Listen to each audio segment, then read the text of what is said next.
घंटों माथापच्ची की, हर नुस्खा आजमाया, लेकिन शिलालेख पर लिखी इन 24 पंक्तियों में से एक भी शब्द पल्ले नहीं पड़ा।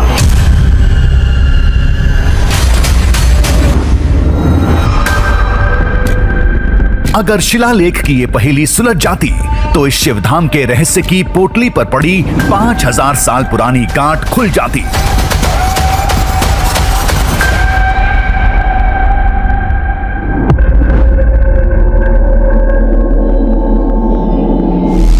कुछ अलग ही है इस शिवालय की कहानी।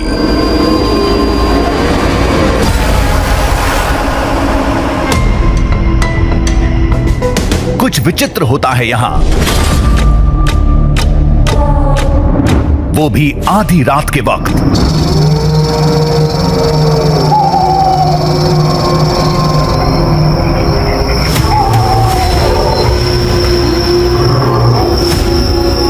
जब सारी दुनिया सो रही होती है तो ये जंगल, इस जंगल के जानवर और मंदिर की अदृश्य दिव्य शक्ति जाग रही होती है।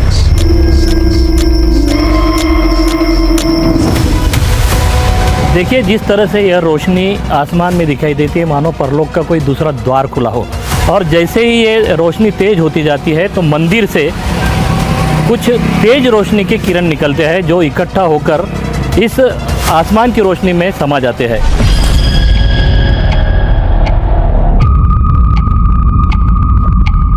उधर बहुत जानवर का आवाज आता है, वो चिल्लाते बहुत, इधर तक आवाज आता, अपन इधर तक।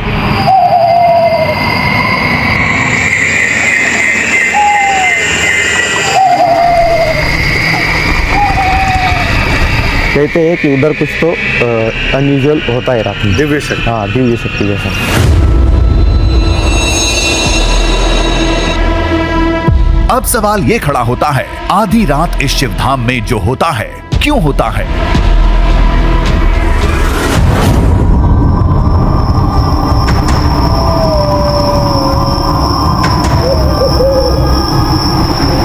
मंदिर के चारों तरफ जंगल के खूंखार जानवर क्यों इकट्ठा होते हैं?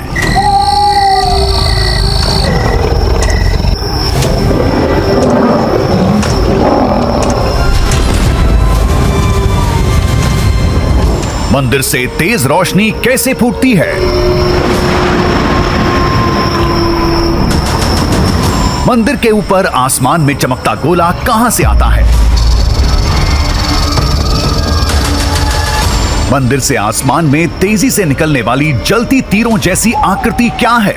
और कुछ ही पलों में यह सब कहां गायब हो जाता है?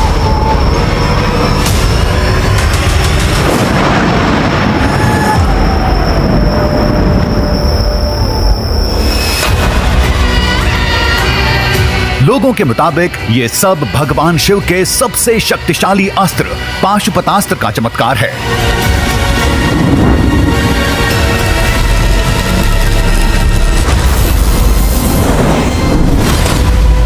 अर्जुन ने यहीं तप किया था, यहीं पर महाभारत के उस धनुर्धारी का महादेव से भीषण युद्ध छिड़ा था। यहीं पर अर्जुन को शिव का पाशुपतास्त्र मिला था। 5000 साल बीत गए, महादेव के उस अस्त्र की शक्तियां आज भी जिंदा हैं। अर्जुन ने यही तपस्या की थी, फिर उन्होंने दोनों में युद्ध हुआ था। फिर युद्ध के बाद भगवान शिव जी जीत गए। फिर भगवान शिव ने उन्होंने प्रकट होकर आशीर्वाद दिया और दिव्य अस्त्र उनको प्रकट किया।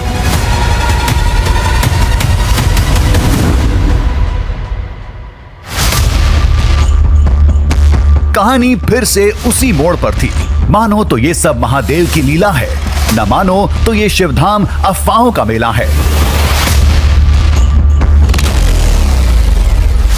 लेकिन हमने भी किसी कहानी को मझधार में कब छोड़ा है? हर पौराणिक पहेली को सुलझाने का बीड़ा हमने उठाया है। पाशुपतास्त्र तो मिलने से रहा, फिर उस धाम में होने वाली अलौकिक घटना की वजह क्या है? सवाल के जवाब में जंगल की खाक छानी पूरे पर्वत को लांग डाला। लकड़ी को फावड़ा बना कई फीट खुदाई तक कर डाली। फिर एक ऐसा साक्ष्य सामने आया जिसने इस कहानी का, पूरे दावे का और शिवधाम के इतिहास का रुख मोड़ कर रख दिया।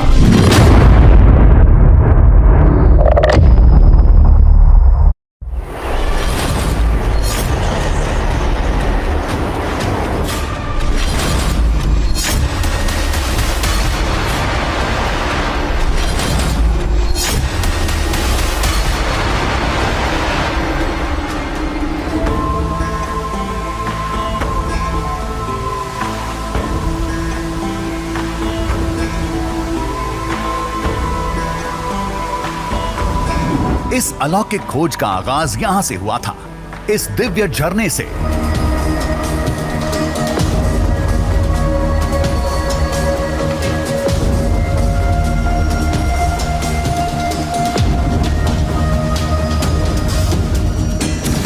ये महाराष्ट्र का गौतला वन्यजीव अभयारण्य था, जो जलगांव और छत्रपति संभाजीनगर के बीच सैकड़ों एकड़ में फैला हुआ है।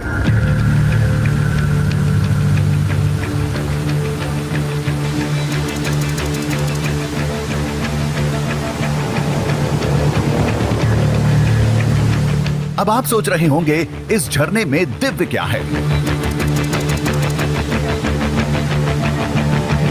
की धारा को गौर से देखिए।